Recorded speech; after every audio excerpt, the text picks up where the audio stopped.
So what do you think about Senator Romney, what we just heard, that this is just entertainment that's going nowhere? Because you contrast that with what we saw last night. A pretty big crowd showed up. Clearly, this movement did not lose steam from Trump's defeat or from his mishandling of the pandemic or the insurrection. What do you say? Yeah, I mean, I hope he's right. There's a lot of people, though, that I've talked to, that are mad at me for just telling the truth, which used to be a pretty basic, low bar, that really truly believe that Donald Trump was elected president again. And what you saw yesterday was a recycling of all his old talking points. It was a rally of a loser president. I mean, he's the first president to lose re-election in decades. And I don't know why these folks would go there and in essence, ogle at, and in many cases, just short of worship a loser. But they did. And the interesting thing is, he didn't talk much about the candidate running against Anthony Gonzalez, who's a fantastic person, Anthony is. The guy running against him at one point, I know Trump made it sound like he went and negotiated world peace in North Korea. The guy worked advance, which is a really entry-level position, not to put it down, but you're not negotiating with world leaders. And then he went off into old, recycled talking points. So, look, but the problem is, again, people believe this. They really do, and there's enough people, frighteningly, that believe he's going to be president in August.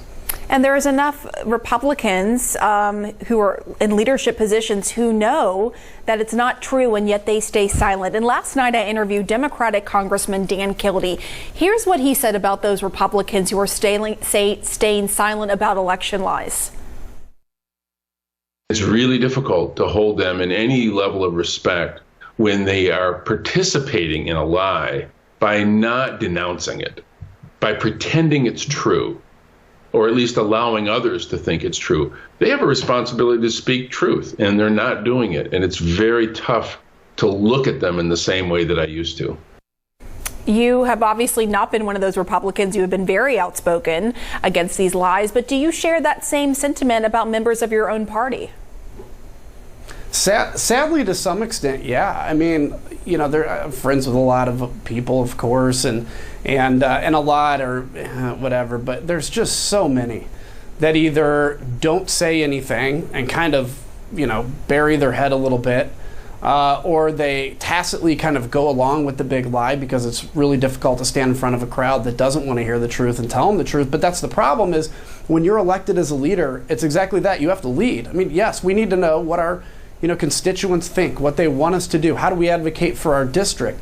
But if nobody is taking the role of leader and leading people a certain way, telling them the truth when the republic is at risk, which it truly is right now, then you can't expect anything but what you saw last night, which is thousands of people that believe the election was stolen because they don't hear people telling them otherwise. You can take me and Liz Cheney, and if it's just us, you can demonize us and say we're the aberration, and really we are right now. But we're telling the truth, and it is high time that other members of Congress, any leader, any county official, any Republican official, say the simple thing that Joe Biden was elected president and work against his re-election, but quit pretending like it was stolen, because that's really, really dangerous.